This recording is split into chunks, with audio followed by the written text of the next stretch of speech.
Hello and welcome back to Rugby Geeks. It's Super Saturday. What do we want? We want some niggle. When do we want it? We want it on Super Saturday. That's what we want, people. Yes, of course, it's the final round. Well, it's kind of not, isn't it? But it's supposed to be the final round of the Guinness Six Nations this weekend. All taking place on Saturday. That's why we call it Super Saturday. We will be live streaming all games as a watch along, so do join us for those. Smash like, smash subscribe, hit the bell notification so that you know when we go live, and that would be absolutely amazing. So we're going to kick off with this game over here, Scotland versus Ireland. We will run you through the teams. Rory Sutherland for Scotland, David Cherry, Xander Fagerson, Sam Skinner, Grant Gilchrist, Jamie Ritchie, Hamish Watson, Matt Fagerson make up the starting forwards. In the backs, we've got Scott Steele. Stuart Hogg goes to 10. Hello. Van der Merwe on one wing, the man-mountain beast that he is. Sam Johnson and Hugh Jones make up inside and outside centre, with Darcy Graham on the other wing, and Sean Maitland at fullback. So I haven't seen much news today. I'm assuming that Finn's injured, because Hoggy at 10, he ain't no 10, that's for sure. But I'm guessing they're having to make do with what they've got. Can't pull players in on short notice, so in goes Hoggy to 10, and Ali Price also takes a bench seat this week to make room for Scott Steele. Look, listen, that's a typical squad other than Hoggy. You would expect to see a replacement 9 or normal replacement 9 start against Italy.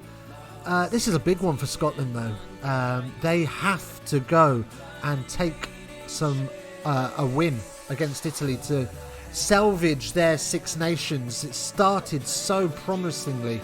The whisper of Grand Slam, the whisper of it was only 1 point against Wales. They've got to bring the big dogs. They've got to bring the big guns. Anyway, on to Italy with their unpronounceable squad. As always, here we go. I don't care if I get this wrong. Sue me. So, Fischetti, Biggie, Ricconi, Canone, Ruza, Negri, Meyer, Lamaro all make up the forward. Sounds like a Bella Italia menu. Before we hit the backs, where we've got Varney, beautiful Italian name, Garbisi, that is an absolute goat. He's going places, this boy. Leone, Maury Brex, another quality player. Bellini, don't mind if I do. And Padovani are the backs. No real surprises there. Pretty much unchanged, other than Nokana at 12, which probably, judging by the Ireland game, is a good thing. Too many chefs spoil the broth, and that certainly happened for Italy against Ireland. So pretty much I think we are going to expect to see a comfortable Scottish win at Murrayfield. Conditions probably going to sit in their favour. The Italians might get caught sunbathing on their way over, but yes, really interested to see how Stuart Hogg gets on, how he handles the pressure of being a captain and a 10. Don't forget, of course, both jobs require quite a bit of marshalling players around the park, and I just don't like 10s being captains. It's too much for their beautiful little brains to handle. But anyway, this is probably going to be I say that. This is a beautifully matched up fixture, as always. Who knows what's going to happen? Italy will have come with a half mind at the beginning of the Six Nations that they could probably steal at least a bonus point from this, if not a win. So they'll have been eyeing up Scotland and Wales at the start of the Six Nations, and wow, how have they come undone? You know, they were showing moments of they were improving side in the first 2 rounds against France and England. Then they fell to pieces against Wales and Ireland. They looked poo. But we will see. It's the opening fixture of the day, so hopefully some fireworks at Murrayfield, and we will have a good kick-off to Super Saturday. That's what we want to see. That's what we want. We want niggle. We want fireworks. Anyway, over to Dublin for the Paddy Day special. No fans in the stands to make the Leprechauns sing this weekend, but it's certainly going to be a hard-run fixture. This essentially is going to be like a Grand Slam for both of these sides, desperately trying to salvage something from this tournament. England have looked poor in the opening stages of the tournament until round 4. They finally woke up. What a performance against France. Oh my frog's legs. Ireland haven't really got going in this tournament. They have, well, it's just more of the same. Kick the ball away. They get to the 22, they get to the red zone and can do nothing with it.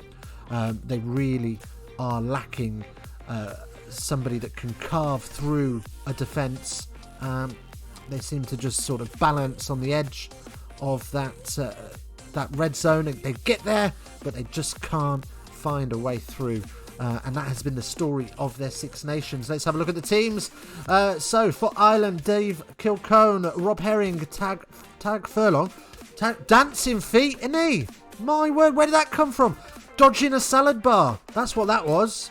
He thought that Italian defender had some salad on him, and he was having none of that. Give me to the sausage rolls. Ian Henderson, Tag Byrne, CJ Stander. So sad to see him announce his early retirement. Totally understandable. Look, when you know, you know. Those that have played at amateur or professional level know when it's time to give up the ghost. And let's be fair, we've all felt like that on a cold training session in December. That you don't want to be here, you'd rather be inside with a cup of hot cocoa. But yeah, that's his choice, and we'll stand by it. Still selectable for Ireland and the Lions, though. So watch this space. I think he's pretty much guaranteed a Lions shirt, but wants to spend more time with his family. Van der Flyer plays 7. Jack Conan at 8. Conor Murray replaces Hornswoggle and Andy Farrell's love child in Jameson Park. What can we call them? Hornsarrel has been replaced for Conor Murray. Much more sniping threat. I think that's been done because Jameson Gibson Park is a much more of a kick return 9 than Conor Murray.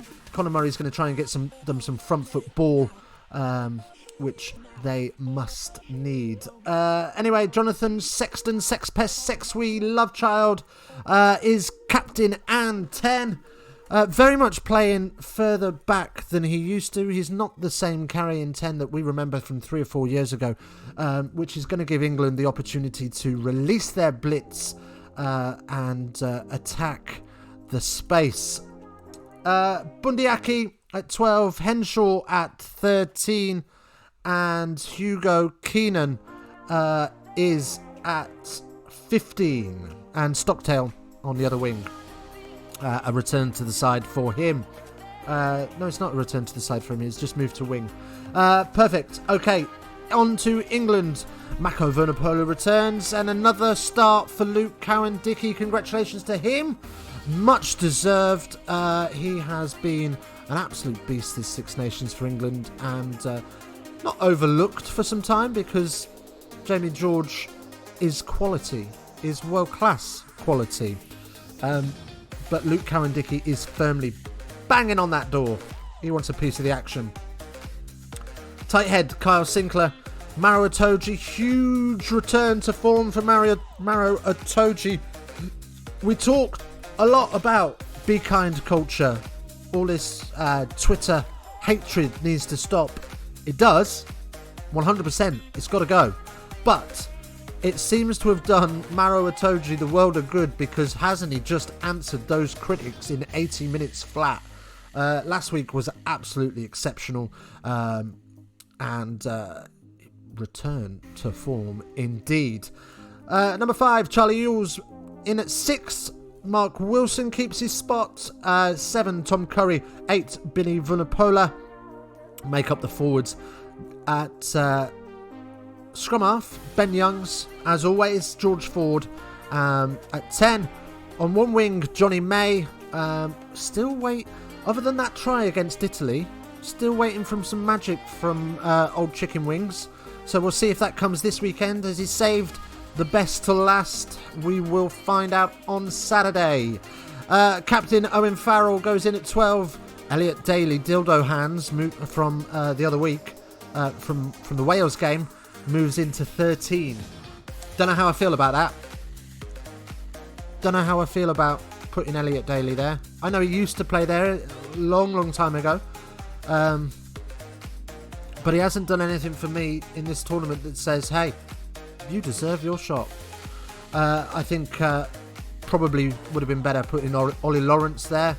At least you've got a ball carrying threat outside of a playmaker. But Daly does provide some threat with the boot, which on a cold and miserable day in Dublin could prove useful. And on the other wing, potentially man of the tournament, you know. Anthony Watson, he's had an absolute stormer the last couple of games, and fantasy team selection number 1, surely.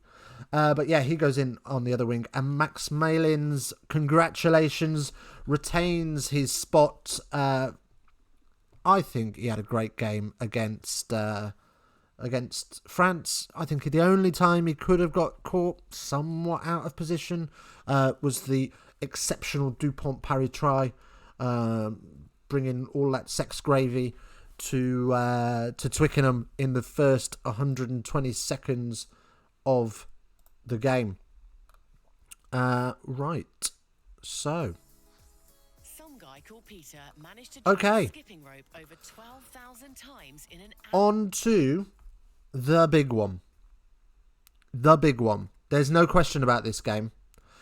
This is going to be, well, it's the Grand Slam for Wales, or it's a chance to stay alive and win the competition for potentially the world's most informed team, France. So, let's go through the squads very quickly. In the front row, Cyril Bally. I don't care if I don't pronounce any of these right either. I'm not very good at pronunciations. Never have been, never will be. Don't expect anything from me. Marchand Howells in at tight head. Tafuenya. Going to get ripped in the comments for this. Is one tight head. Willimies, the other Cretin in at 6. Olivon, captain, in at 7. Alderit at 8 make up the forwards. Anton Dupont, what a legend. Like, can this guy do anything wrong?